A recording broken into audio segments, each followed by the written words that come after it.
conhecimento a teu serviço, que tu possa sempre inundar os nossos corações com o teu amor. E aí nós partimos agora para a leitura, que não podemos deixar da Bíblia. O evangelho que será lido será o evangelho de hoje, da liturgia, em Lucas 4, de 31 a 37.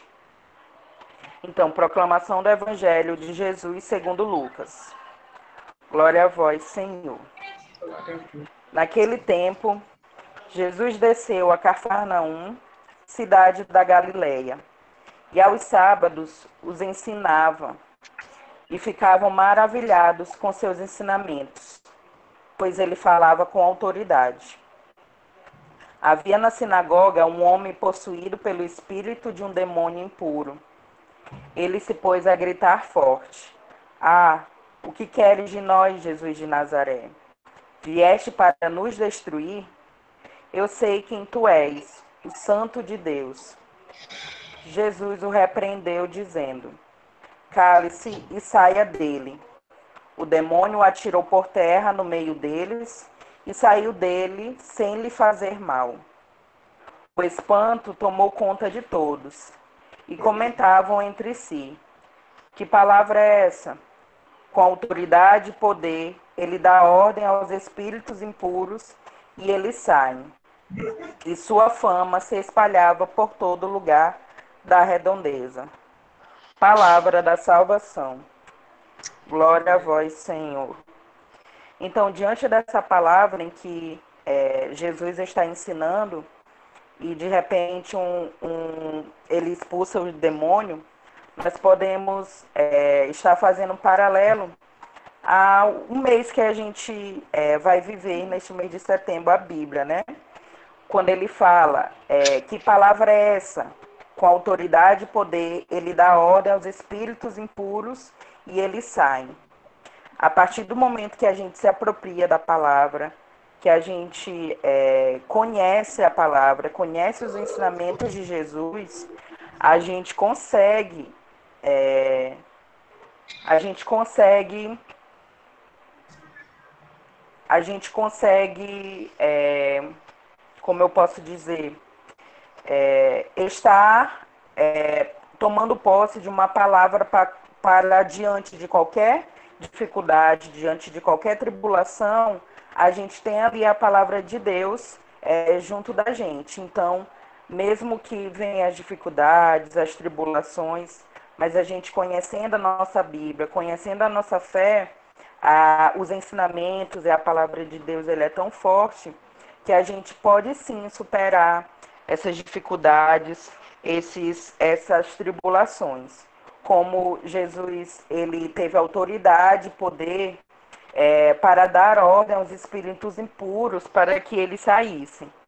Então, a gente pode fazer um paralelo justamente nessa passagem, onde a gente tem que se apropriar da palavra, tem que conhecer mais a palavra de Deus para que a gente esteja preparado para qualquer guerra, para qualquer batalha e para qualquer dificuldade. A gente sabe onde encontrar os ensinamentos certos. Então, que nessa noite a gente possa realmente tomar posse da palavra, a gente possa estar de olhos e ouvidos bem atentos ao que vai ser dito e que possamos pedir ao Senhor para nos capacitar e nos dar o entendimento necessário para tudo o que vai ser falado nesta noite. E para encerrar o nosso momento, queria colocar aqui uma música para que todos ouçam e para encerrar o nosso momento orante.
Pai nosso, que estais nos céus, santificado seja o vosso nome, venha a nós o vosso reino, seja feita a vossa vontade, assim na terra como no céu.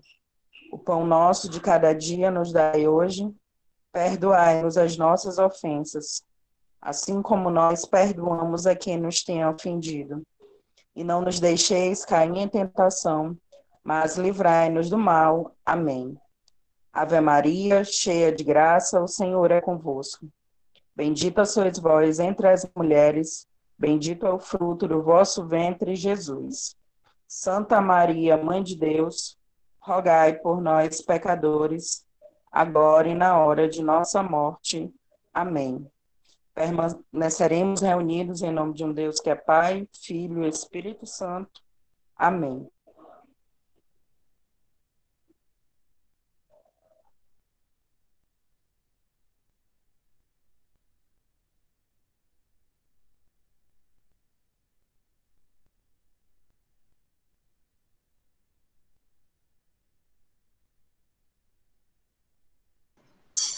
Frei Salles, com o senhor agora.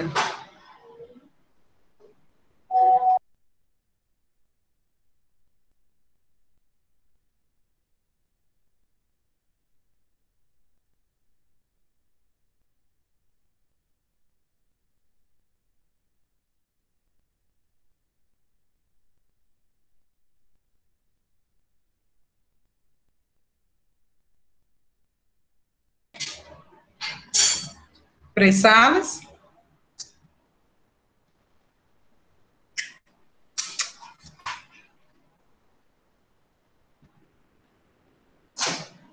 Só um momento, gente. Acho que aconteceu alguma coisa com a internet dele. Talvez. Deixa eu ver aqui. Está na sala. Com o microfone. Deixa eu ver aqui rapidinho. Ele está na sala. Frei Salles, deixa eu chamar ele aqui. Ele vai fazer a... O seu microfone é o senhor que libera. Eu não tenho como liberar seu microfone. Só posso bloquear. O senhor tem que clicar no símbolo do microfone.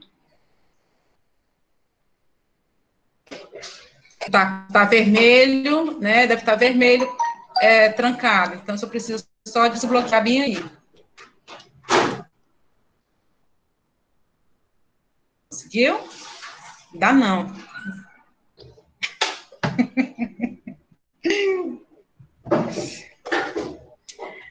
Deixa eu ver aqui. Porque eu não consigo liberar seu microfone daqui.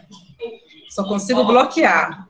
Deixa eu ver se eu tentar aqui. Não consigo, não. Só se eu clicar no vermelho. No microfone mesmo, no símbolo do microfone.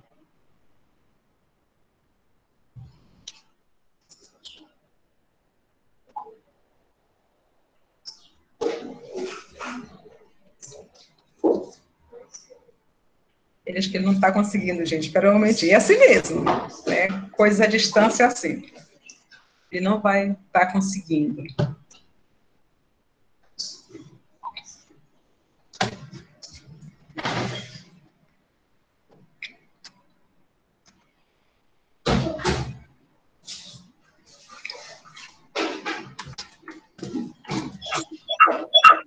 Alô, tá me ouvindo? Agora deu certo. Muito bem. Eu estava no notebook e não estava conseguindo entrar. Então, antes de tudo, boa noite a todos. Quero agradecer a presença de todos, né? Dizer que é um prazer para nós estarmos aqui hoje iniciando essa formação. Lembrando a todos nós, esse estudo, ele traz para nós refletirmos esse ano e esse mês o livro do Deuteronômio, que traz como tema Abre tua mão para o teu irmão. Então, convido a todos, nesse momento de estudo, que a gente comece a ler esse livro, né? Quem ainda não leu, é um convite agora para ler, de modo que a gente possa aprofundar nesses encontros, né, com o Frei Romário, que vai nos ajudar. Então, dou as boas-vindas também a Frei Romário, agradeço a sua disponibilidade de estar conosco aqui hoje. Então, um bom estudo para todos nós, e passo agora a palavra para a Frei Romário. Obrigado.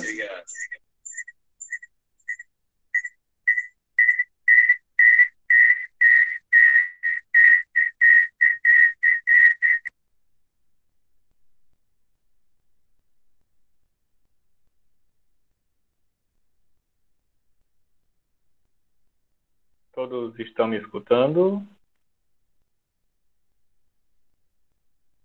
Janete, me dá um feedback se você está conseguindo me escutar, por gentileza.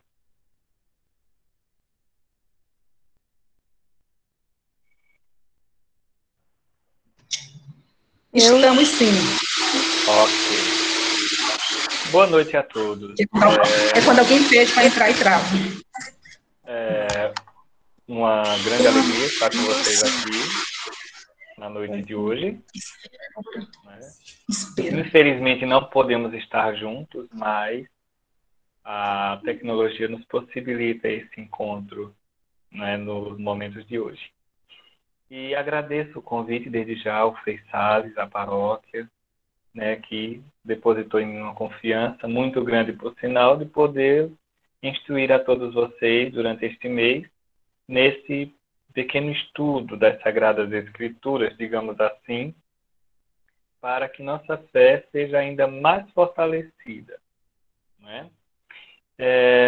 Antes de iniciarmos propriamente dito, hoje o nosso encontro ele não será ainda aquele profundo mesmo, porque nós começaremos primeiro nos situando com relação à questão do livro que vamos estudar, em algumas informações que vão nos possibilitar uma maior segurança na hora do estudo deste livro, não é?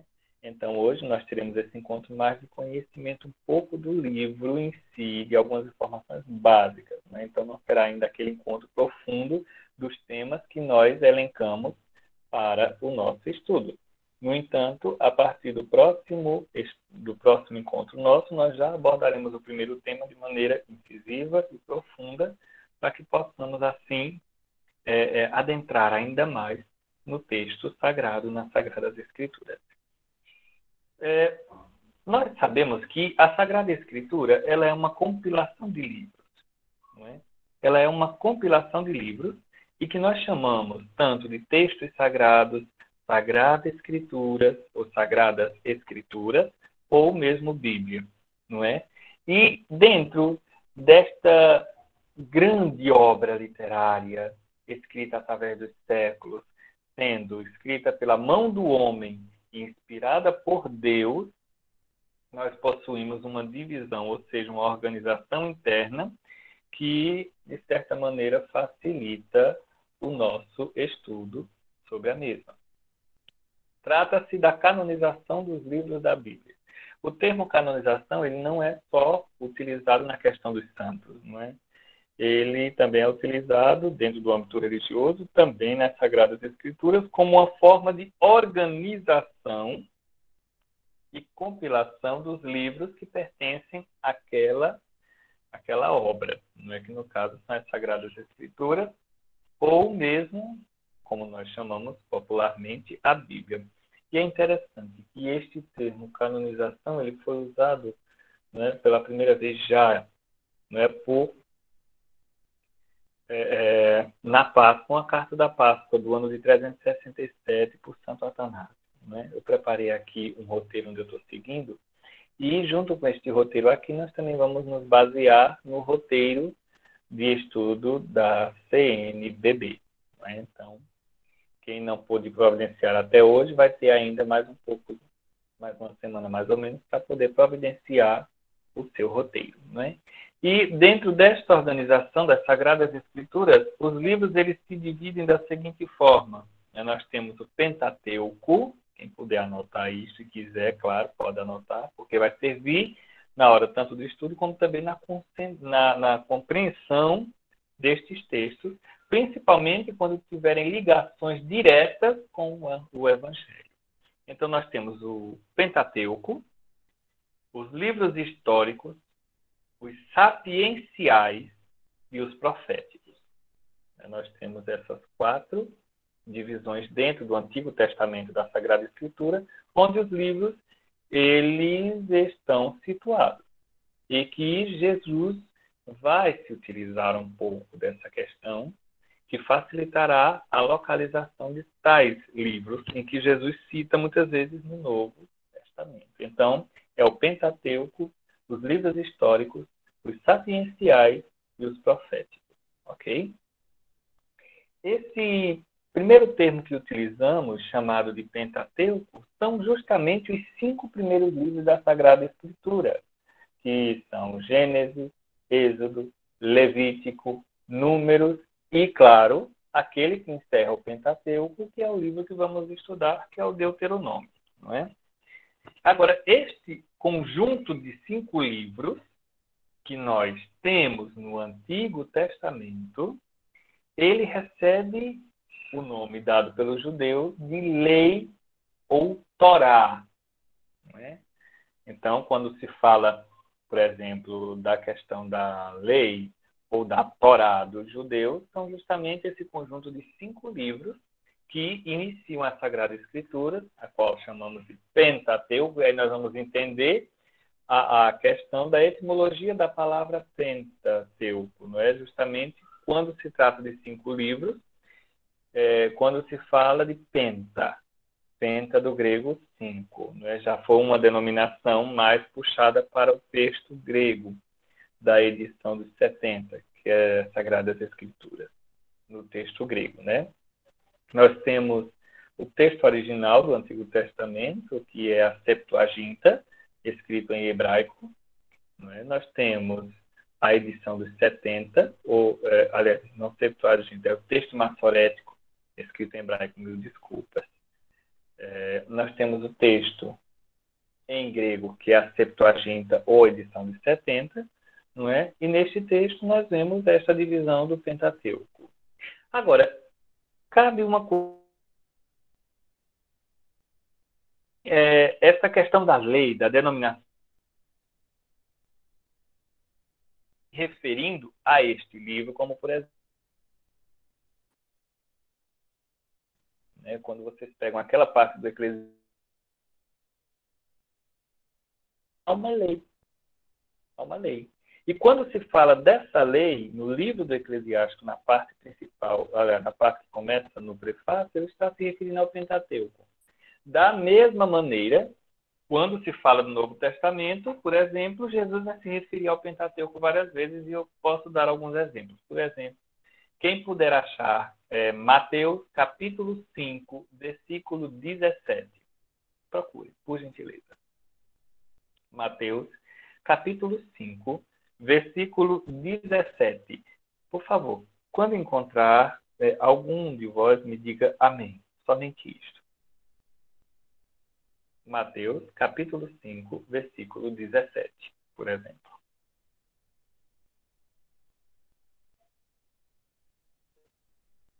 Encontraram? Ou ainda estão procurando por aí? Quem encontrar primeiro, me dê um sinalzinho aí.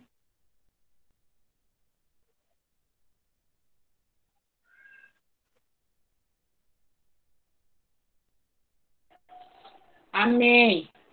Ótimo. Ana Paula, não é? Ana Paula? Sim. Por gentileza, você poderia Ana Paula. ler para mim este capítulo e este versículo, por gentileza? Sim. Não pense que eu vim para acabar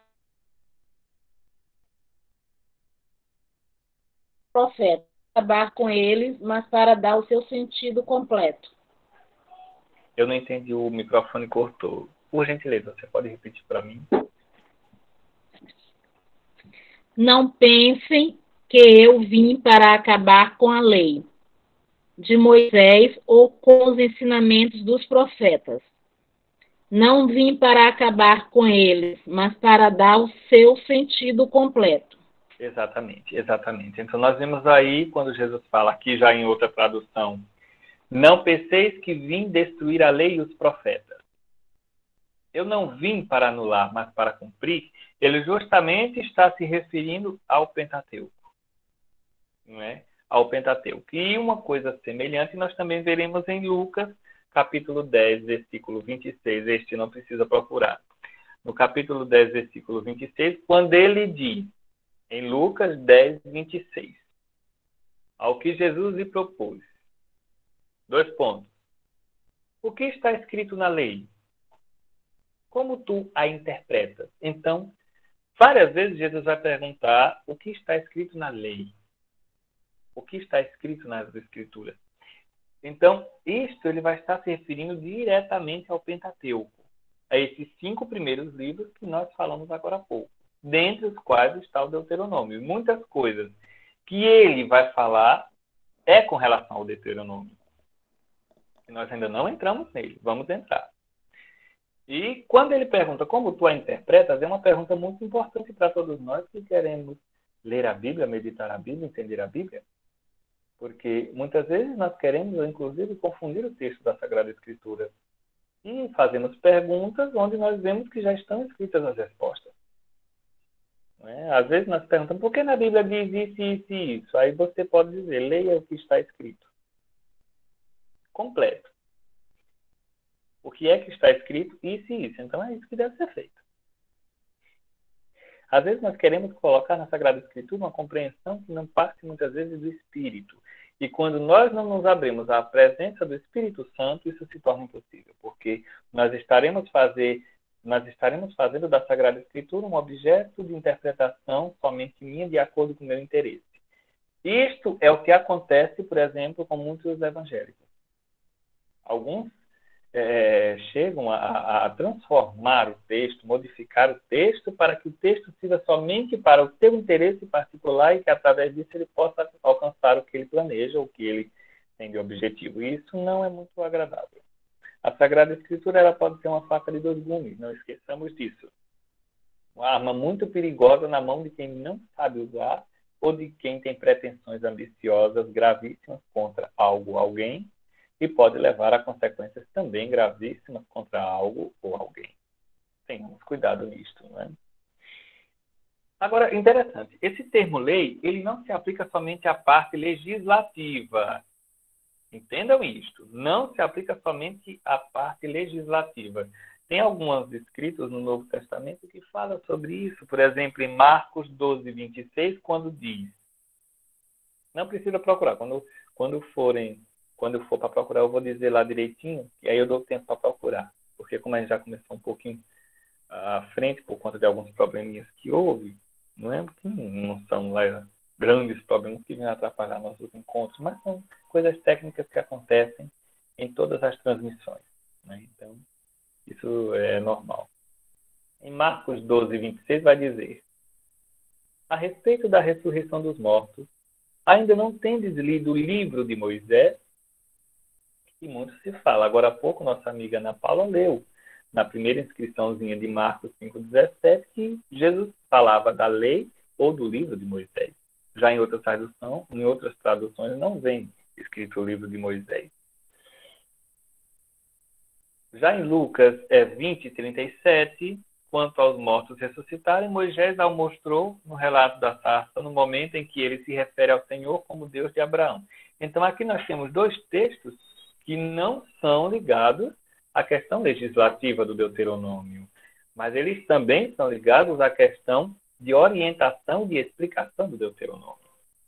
E isso fica bem claro quando lemos esses textos na Sagrada Escritura. Então, quando eu falar de lei na Sagrada Escritura, no Antigo Testamento, etc., eu não vou estar me referindo diretamente ao ponto legislativo da coisa, a não ser dentro do Deuteronômio e em algumas partes que são ligadas mais à questão vital da pessoa. Isso nós vamos ver, inclusive, acho, no nosso último encontro, quando eu vou falar da questão da vida da pessoa. Ok. Então, já nos situamos aqui na Sagrada Escritura, já vimos onde fica o Pentateuco, que são os 5 primeiros livros da Sagrada Escritura. Nós já vimos que o Deuteronômio encerra esse Pentateuco e que Jesus, muitas vezes, no Novo Testamento, faz uma ligação com relação a este Pentateuco para, inclusive, combater os mestres da lei e os fariseus. Agora, nós vamos entrar no Deuteronômio. Então, se nós já havíamos dito, o Deuteronômio é o 5º livro da Bíblia, né? O último livro do Pentateuco. Ele completa o Pentateuco judaico, constituindo-se de uma coletânea de 5 livros, como nós já falamos, que são chamados de Torá. Agora, entra a informação que eu havia dado. A sua autoria é atribuída a Moisés. E aí nós vamos ver em todo o Deuteronômio discursos de Moisés para o povo. Se vocês pegarem, por exemplo, Deuteronômio capítulo 1, versículo 1, por gentileza, peguem. Deuteronômio capítulo 1, versículo 1. Alguém encontrou?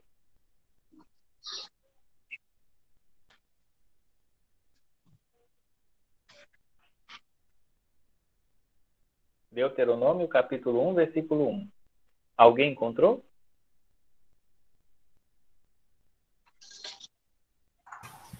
Amém. Sim. Ótimo. Antonilda, por gentileza, você poderia ler para nós? Eis o discurso que Moisés dirigiu a todo Israel. Do outro lado... Somente isso.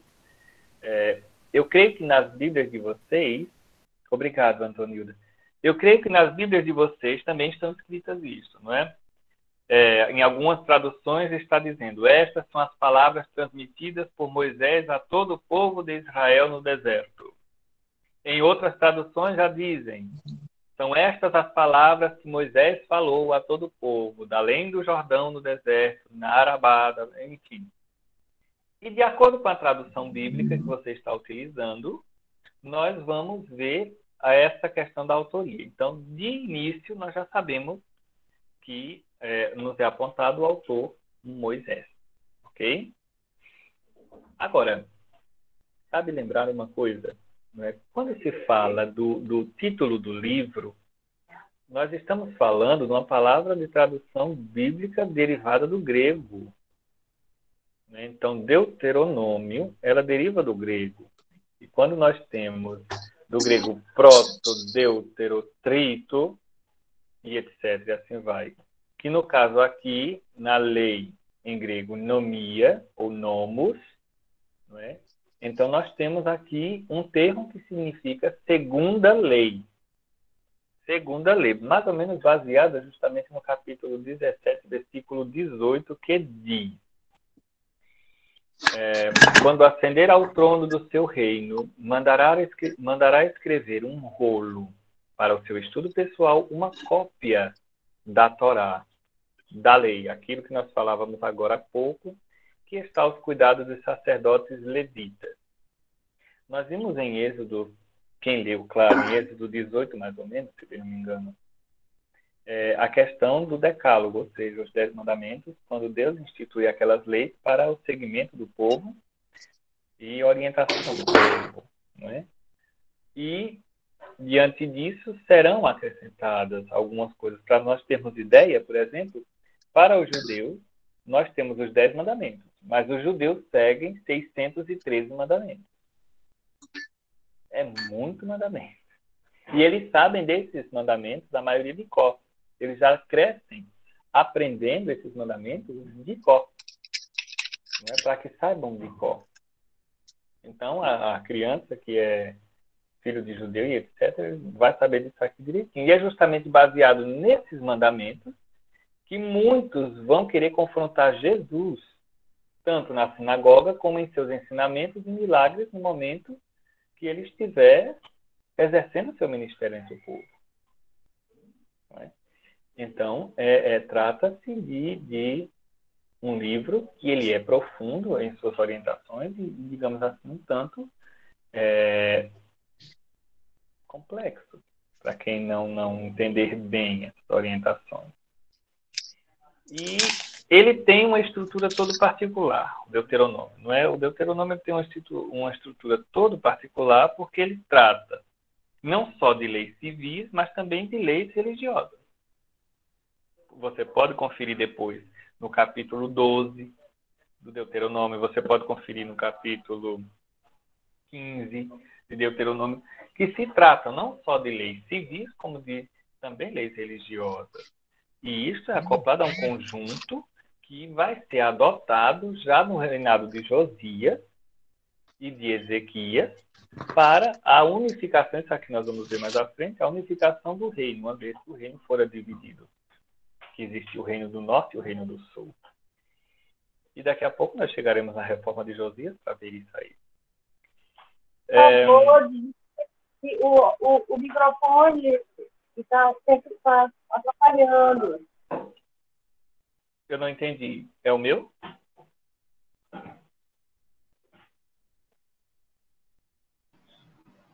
Tá, eu vou ver aqui, desativo todos, tá, gente? Ok. Ok. A gente com o microfone ligado, que não deveria estar. Ok. Eu vou desligar todos. Veja isso aí, Janete. Já estou desligando. Enquadrado, toda essa questão dessas leis, tanto civis como religiosas, elas estão enquadradas justamente nos discursos de Moisés. Em todos esses discursos que vão aparecer no livro do Deuteronômio, que são os discursos de Moisés. O código deste livro, do Deuteronômio, retoma em parte as leis promulgadas no deserto. Lembrem-se que o povo estava escravo no Egito e que há uma saída definitiva do Egito, e aí nós vamos perceber nos capítulos 12, 13 e 14 de Êxodo essa saída definitiva e todo o desenrolar desse processo de saída até uma terra prometida. Mas não exatamente se tratará de uma chegada repentina a essa terra. Se nós pegarmos de Êxodo até o livro de Josué, que é quando nós vamos entender toda essa questão da terra prometida, até o livro de Josué, que é quando o povo já está lá, nós temos mais ou menos 120 capítulos onde serão narrados toda essa história. Então, nós temos uma grande história para estudar, não é? E esse código do Deuteronômio, ele retoma em parte essas leis promulgadas no deserto, enquanto o povo esteve no deserto. Esses discursos que eu havia falado de Moisés, eles retomam em grande parte esses acontecimentos que eu comentei agora, tanto do Êxodo, no Sinai, né, a conquista que começava a tomar forma por parte do povo, eles retomam em grande parte isso.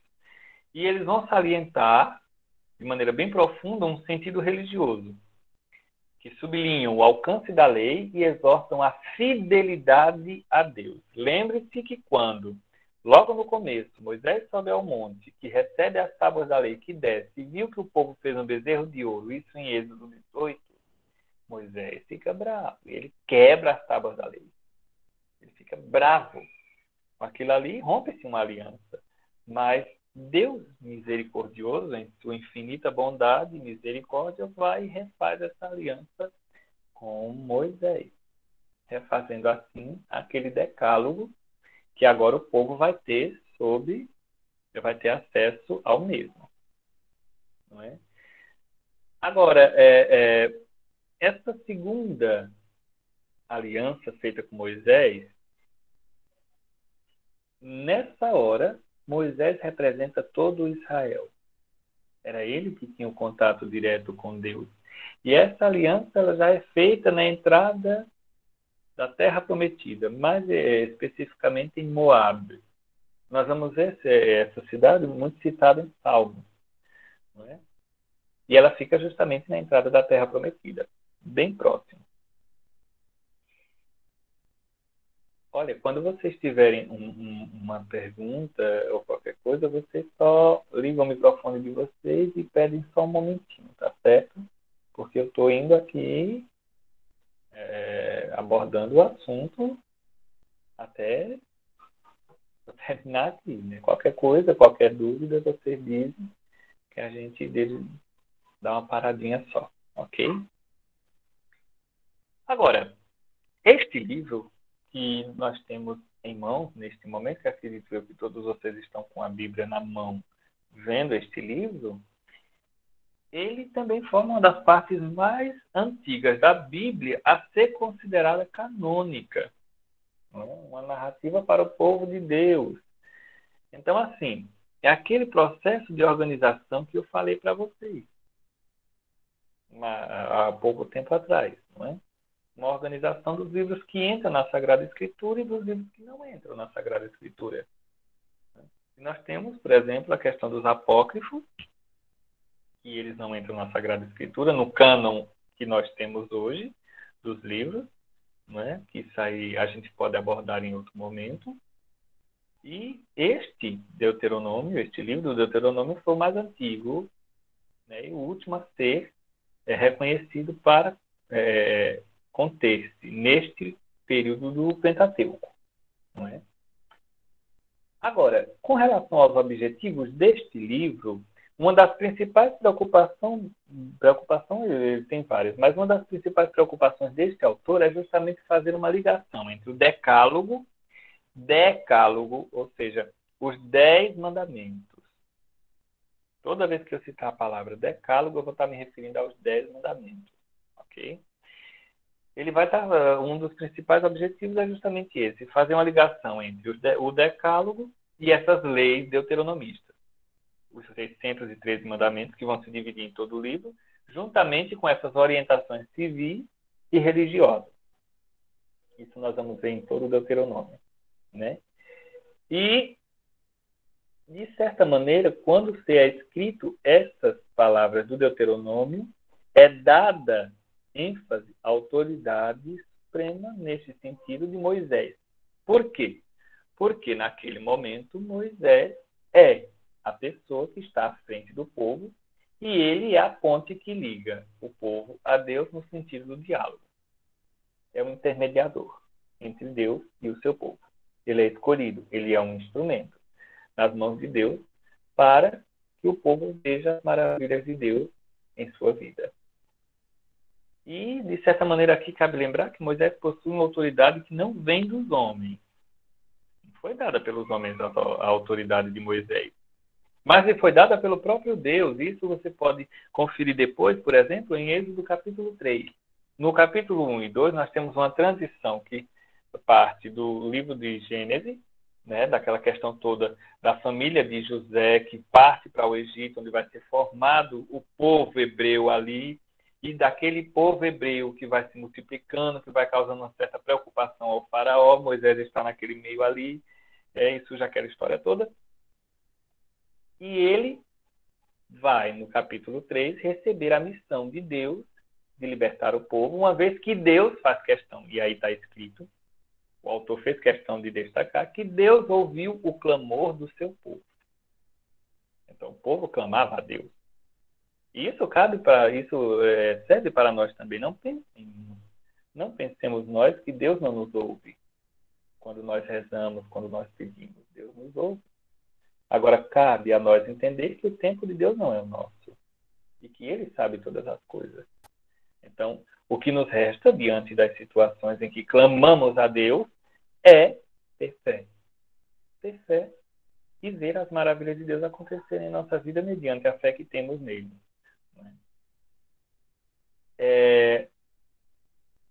Quando pegamos esse livro do Deuteronômio, nós temos uma atualização do Código da Aliança e deste decálogo presentes, por exemplo, em Êxodo, do capítulo 20 ao 23.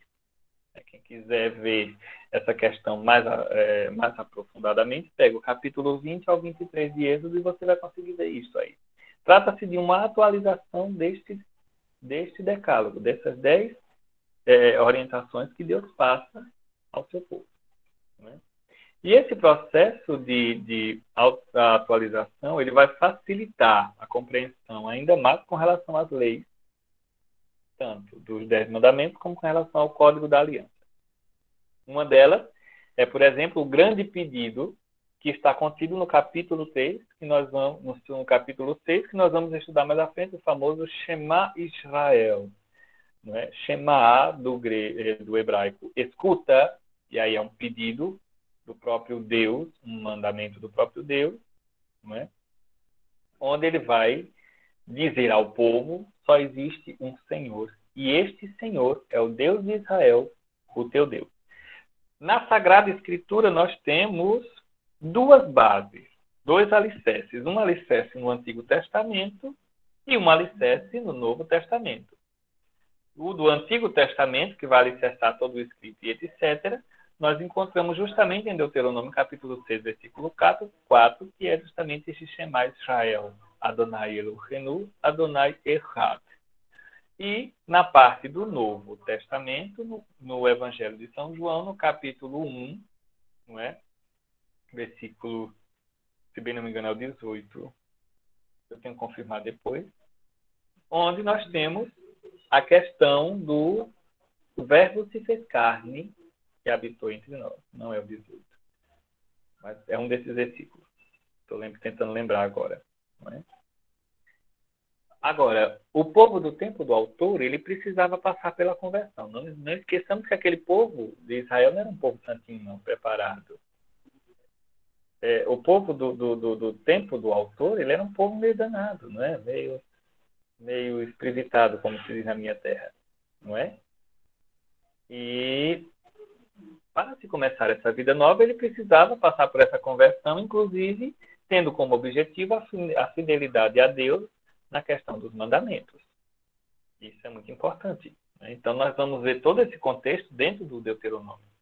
Trata-se de orientações para a fidelidade do povo a Deus, mediante seus mandamentos. Somente assim o povo pode converter o coração para voltar-se a Deus.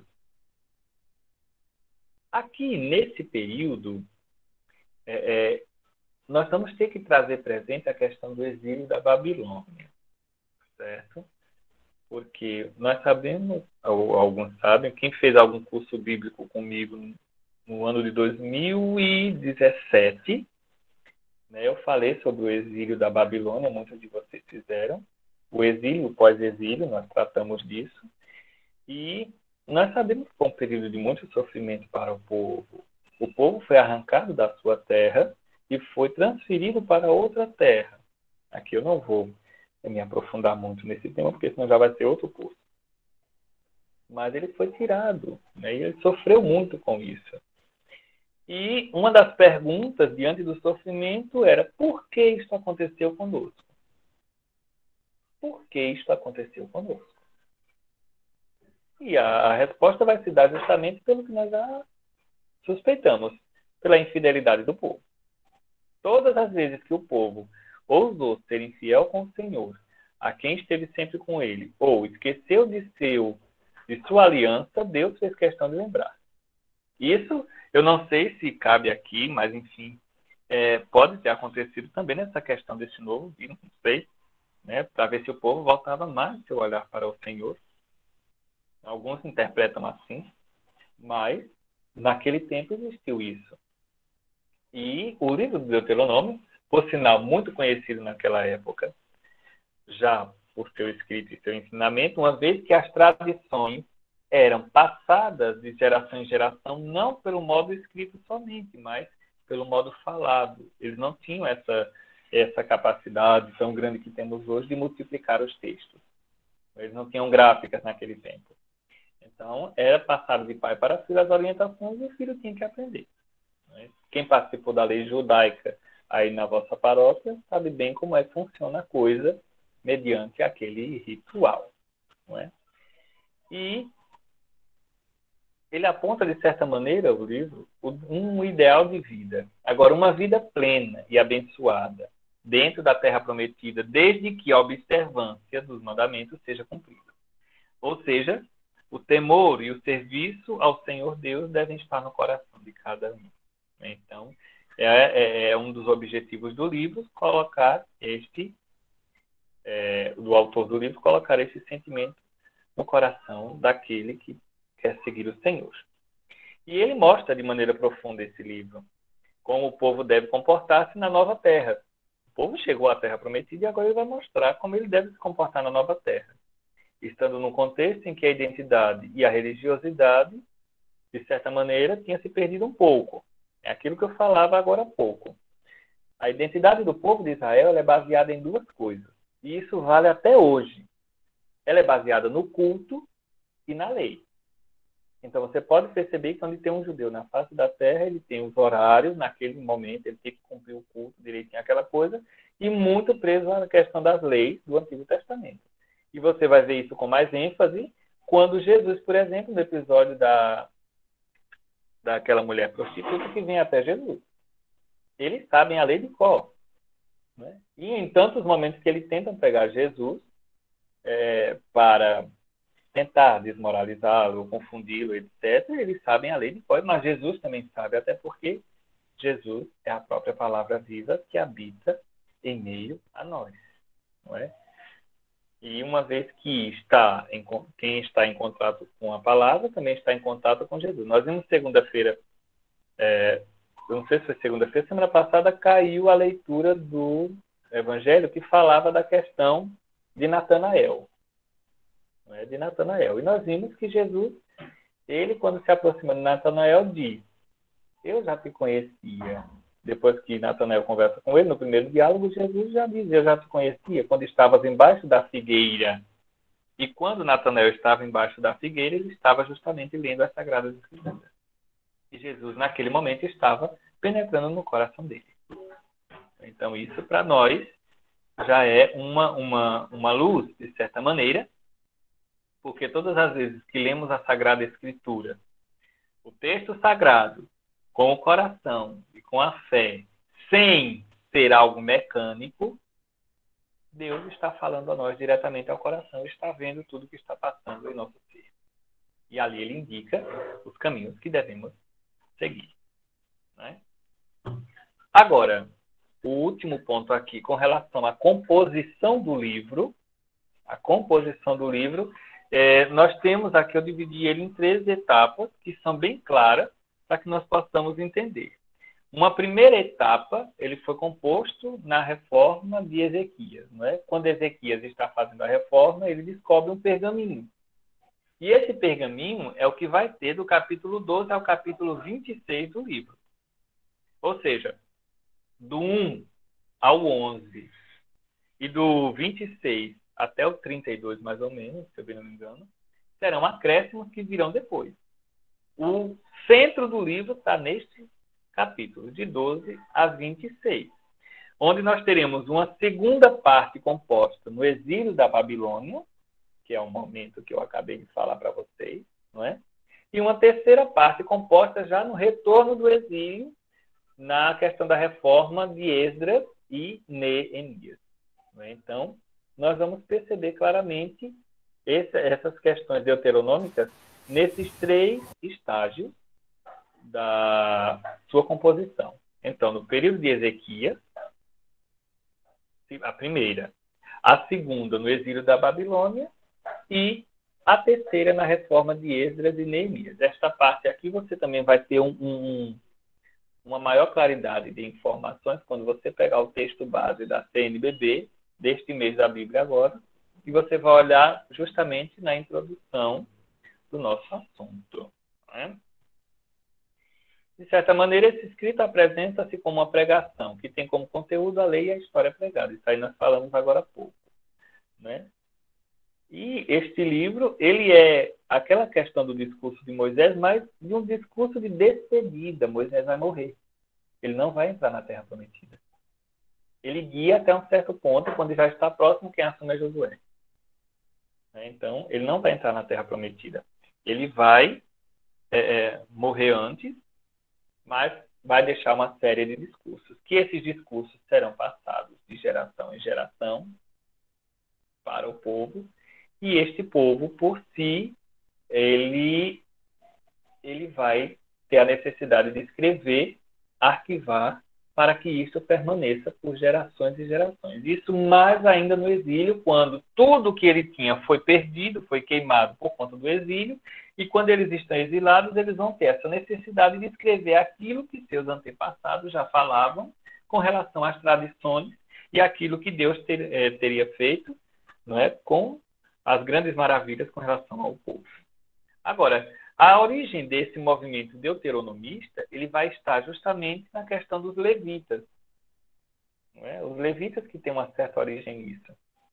E nós vamos ver muito isso no Código do Levítico. Porque, veja bem, a primeira lei, basicamente, ela vai se fundar por ali pelo Código do Levítico. Então, lá estarão todas as prescrições da primeira lei no sentido de orientação para aqueles que têm que estar à frente do povo. Então, todo aquele que quer ser entre aspas, sacerdote do povo judeu, ele tem que saber de qual Levítico, porque lá estão as orientações para os futuros cuidadores do povo judeu que estarão à frente, não é? E essas funções, ela abrangem tanto de orientação moral como cultural, ou seja, religiosa, de tempo. Agora, nos importantes santuários, eu falei agora há pouco de uma divisão dos reinos, do norte e do sul. Isso também está na questão do exílio, quando eu dei o curso sobre o exílio da Babilônia. O reino do norte, que era o reino da Samaria, sumiu. Ele foi derrotado e ele não existe mais até hoje. Ele caiu no ano de 722 a.C. No entanto, o reino do sul era o reino de Judá. Não é? E aí ele permanece no tempo de Jesus, inclusive, que é de onde sairá o Messias que conduz ao povo. Se você pegar, por exemplo, a profecia de Miqueias, no capítulo 5, Miqueias vai falar justamente isso, de Belém, da Judeia, e dirá, e tu, Belém, de modo algum será menor, porque de ti sairá o chefe que apacentará o teu povo, ó Israel.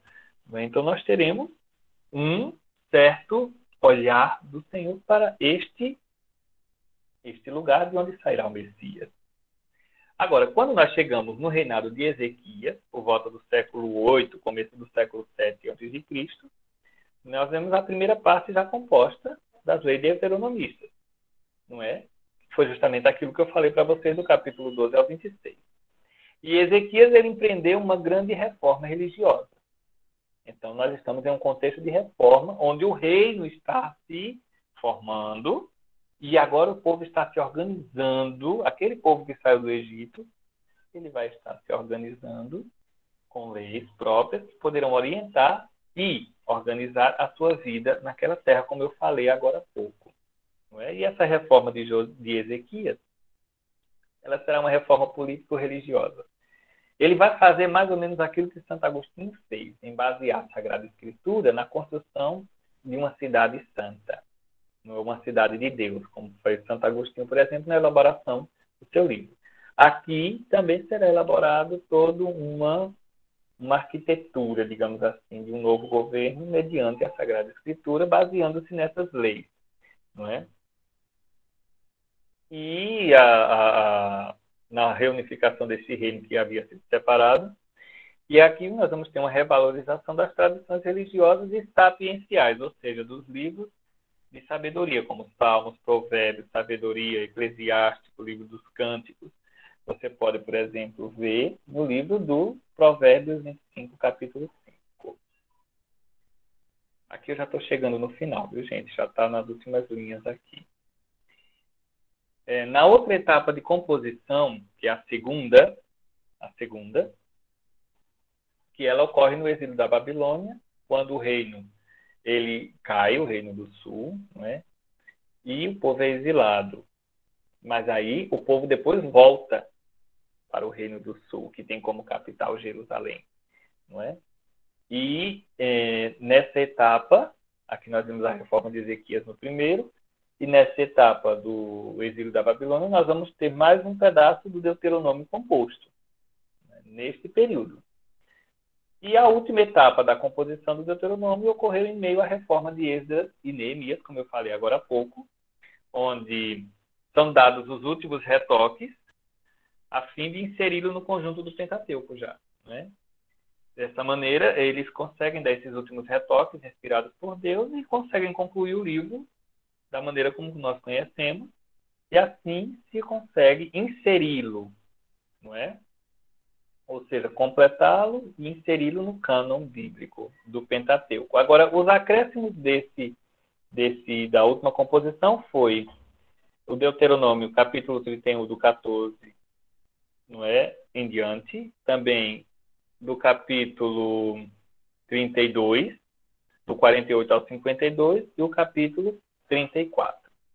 Foram esses os acréscimos que teve no período de Esdras e Neemias. Então, nós temos aqui uma introdução ao que nós vamos estudar daqui para frente.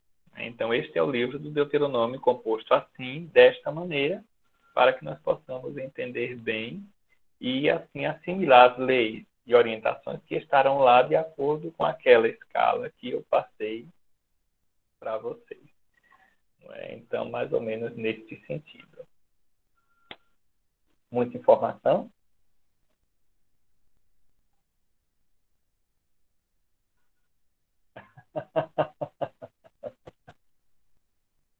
Hoje eu não vou pegar muito profundo com vocês, não. Tá bom? Hoje eu vou só para esclarecer isso aqui direitinho para que vocês tenham. Eu peço a vocês que, por favor, para o próximo encontro, deem uma lida nessa parte inicial do texto da CNBB, até porque minha voz já não está ajudando muito.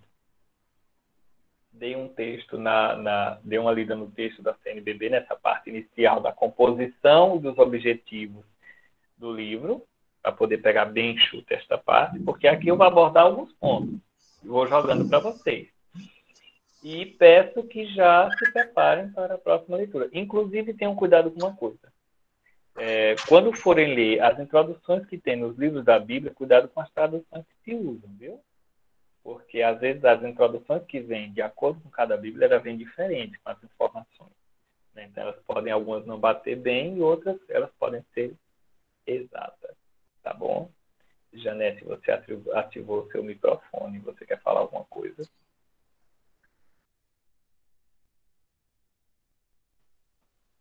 Tem perguntas no chat aqui. Ok.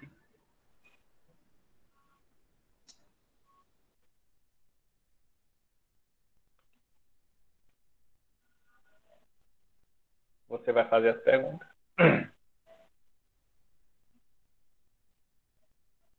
O senhor pode ficar à vontade, pode fazer e responder logo. Não, Ana porque Paula aqui... está com uma dúvida que não entendeu no final. Leia Você para tá mim, vendo? porque aqui eu não estou vendo. Aqui eu estou fazendo que eu estou viajando. Ah, Não tá. tá. Então, aqui Então, eu estou fazendo uma... Tranquilo. A Ana Paula colocou que ela não entendeu o final. O final?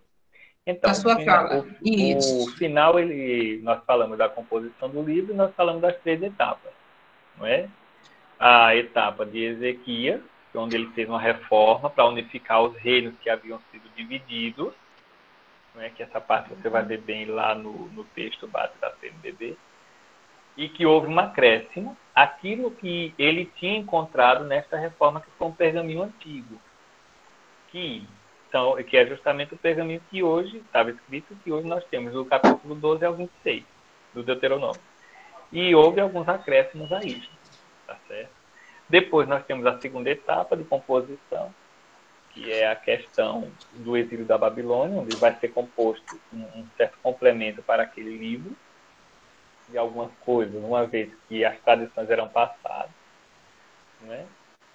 De pai para filho, etc.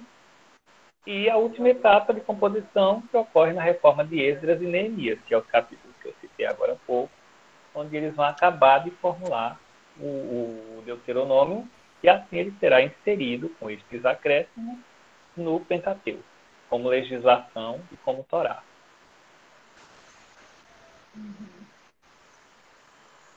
Acho que como o senhor não está vendo no chat, quem tiver alguma pergunta, desbloqueia o microfone e pergunta pessoalmente para Frei Romário, sem eu ter que intermediar.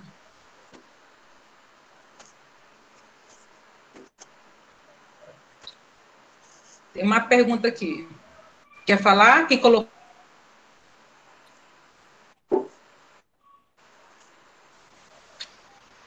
A pergunta é: qual a melhor tradução bíblica? Olhe, para estudo, eu recomendo a Bíblia de Jerusalém ou a Bíblia do Peregrino, de Luiz Afonso Schockel. É uma de capa verde. E para estudo, a de Jerusalém também. São traduções muito boas. Até então, a CNBB está lançando uma nova que também tem uma tradução muito boa. Não é?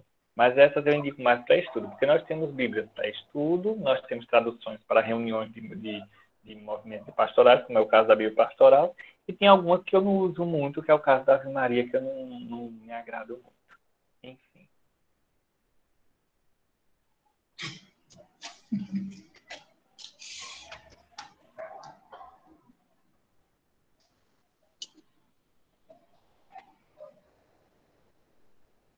Mais alguma questão? Eu queria só dar uma sugestão para quem está no WhatsApp, para quem está no celular. Vocês podem colocar ativar do celular de vocês a rotação e pode colocar o celular na horizontal. Fica melhor a imagem para vocês aparecerem sem nenhum problema, viu? Não aparece só essa coisa, só o tracinho na imagem escura. Ela aparece a imagem cheia. Por exemplo, a minha imagem que está aqui, eu estou no celular. Ela não está... Janete. Ela... Desculpa interromper. Algumas coisas que eu passo para vocês. Né? É aquilo que eu já falava. Isto que eu estou falando para vocês são pontos de abordagem e referência. Eu não estou abordando a coisa no profundo. Por quê? Porque vocês também têm que me ajudar a procurarem essas coisas. Em que sentido? Eu dou os pontos de orientação. E vocês vão lá no texto base, que nós vamos utilizar e que estamos utilizando desde já, e vão ter que ir vendo aquilo que está lá de maneira mais detalhada. Porque se eu for detalhar tudo aquilo aqui, nós vamos terminar esse curso lá para meia-noite. A primeira aula, que é muita coisa. Trata-se de anos e anos de história. Não é sem falar da questão da teologia bíblica que existe por trás deste livro. Então, assim, é como eu falei, vejam a questão do começo deste subsídio da CNBB direitinho, tá certo? E ali vão ter muitos pontos que vão fazer ligações para vocês daquilo que eu falei aqui hoje que vocês escreveram aí. Por isso que é importante ter o caderninho e ter a Bíblia do lado, tá certo? Para a gente poder acompanhar e não se perder. Porque a Bíblia é assim, na hora que você começa o estudo, você tem que ter atenção naquilo ali, senão você se perde. E vai embora numa linha contínua, tá certo? Eu peço, por gentileza, alguém, caso tenha uma última pergunta para hoje, porque senão daqui a pouco eu não vou falar mais. Normal. Mas se alguém tiver alguma última pergunta, que eu faça agora. A Sara quer fazer. 3, né? Tem 3 questões aí. Até que capítulo a gente vai no próximo encontro? Alguém está perguntando. Como? Desculpa, não entendi. Chat estão perguntando até que capítulo vai o próximo encontro. Não, essa questão do até que capítulo vai o próximo encontro, não se trata de capítulos, porque é uma temática. Nós não vamos estudar o livro por capítulo. Nós vamos estudar o livro na temática conforme aquele texto que você colocou no começo do grupo, Janete, e que aí depois eu peço que você pegue ele e recoloque dizendo os temas que nós vamos estudar, porque nós não vamos estudar por capítulo, porque estudo por capítulo em um mês não dá. Em um mês nós conseguiríamos estudar apenas 2 capítulos no máximo, e olhe lá, nós vamos estudar pela temática que está no livro, tá certo? E no próximo encontro eu creio que já tem uma boa temática para a gente estudar.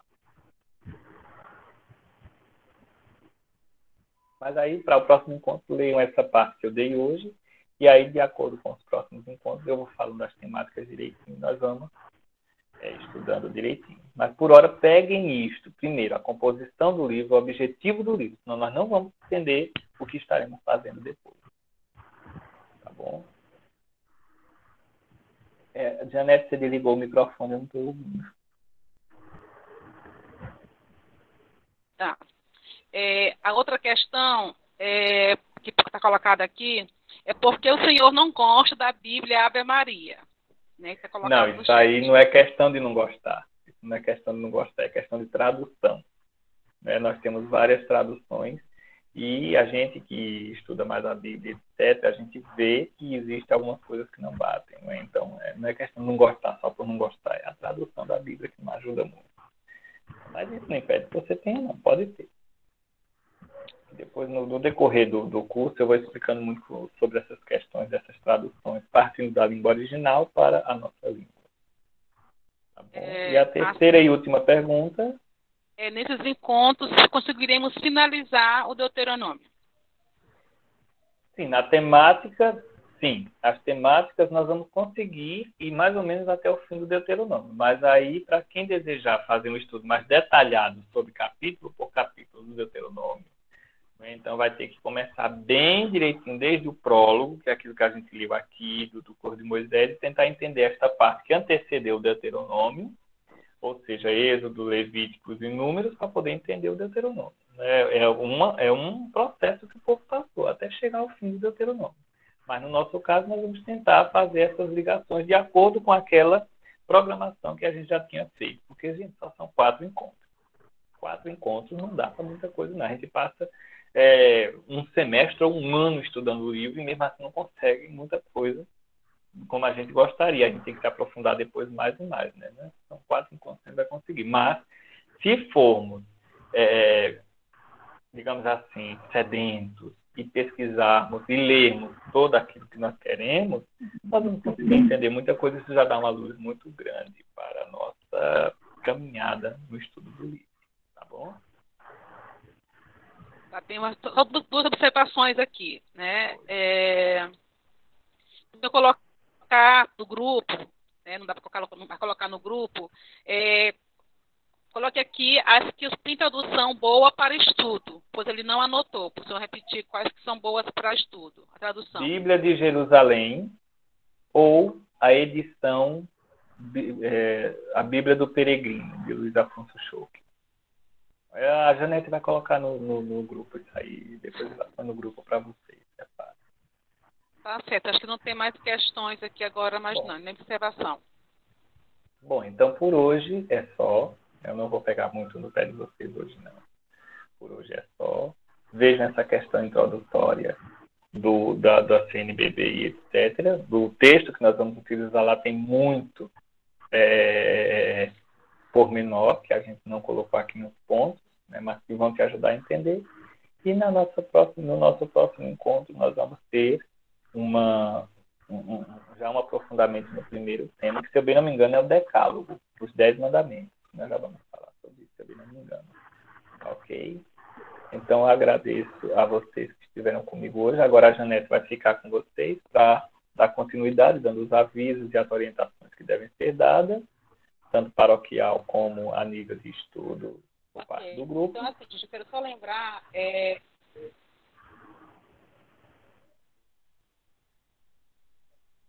Ok, obrigada, Romário. Eu queria só lembrar amanhã algumas coisas, né, assim, e tranquilizar que eu percebi no começo do estudo, todo mundo ficou muito desesperado no grupo, que estava dando coisa errada. Não, é porque, assim, lembram que eu disse que eu ia abrir um pouco antes da sala? Então, quando eu abro um pouco antes da sala, eu vou até abrir amanhã um pouco mais cedo. Vou abrir amanhã a sala às 19h10. Ok. Então, para as pessoas irem entrando aos poucos. Se todos entrarem do mesmo momento, tá? Vai dar o que aconteceu hoje, dá um travamento no sistema. Mas todos vão ter permissão. O que pode acontecer? Que a internet pode estar um pouco lenta. Então, amanhã eu vou abrir, em vez de 7h15, eu vou abrir amanhã 9h10. Quem puder, vai entrando logo. Porque entra primeiro, entra tranquilamente. Né? E assim, não vai ficar menina de fora. Acontecer às vezes, a minha internet pode oscilar, e aí eu tenho que sair e entrar de novo. Então, assim, não há problemas com a plataforma. Ela é segura, é uma plataforma que não é gratuita, então ela é bem segura, tá? Então, todo mundo vai entrando devagarzinho. Se alguém sair, né, e para voltar, se for com o mesmo telefone, o mesmo acesso pelo notebook, não precisa de autorização, é só voltar de novo, que automaticamente já estão registrados na sala, tá? Como eu coloquei, a gente vai estar, tá tudo gravado, como vocês perceberam aí, esse encontro de hoje. A gente vai editar esse encontro e vai colocar no YouTube da paróquia. E amanhã, até de noite, não vou garantir de manhã, até a noite, eu vou ver se consigo colocar um link para quem perdeu esse encontro, tá? Ok. Então, se nos próximos, se alguém perdeu o encontro, não tem problema. Depois assiste no YouTube da paróquia ou no link que eu vou disponibilizar no grupo. E eu quero reforçar mais uma coisa. No grupo, como mais de 100 pessoas no grupo, no grupo 145 pessoas. Então, é importante que a gente não multiplique publicações, né? Lembrar que o grupo do WhatsApp é só para essa finalidade do estudo. Então, perguntas, né?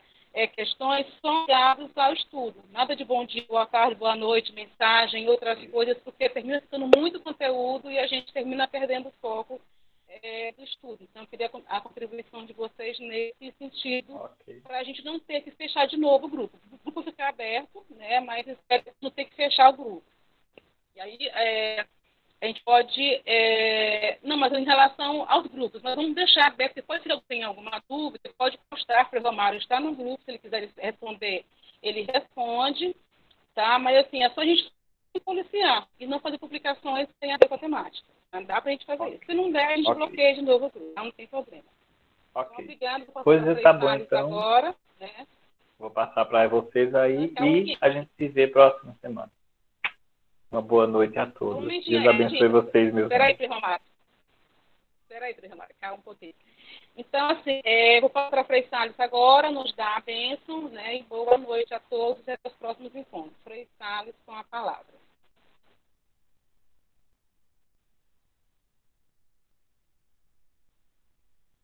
Você consegue desbloquear o microfone dele também.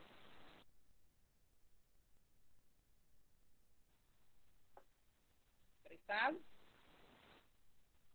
Ele vai nos dar a bênção no final.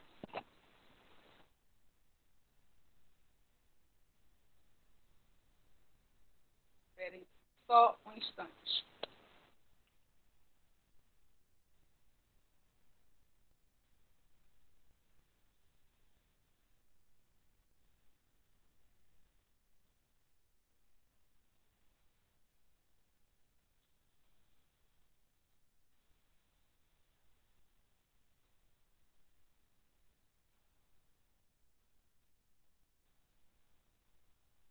Está ouvindo, Frei Salles?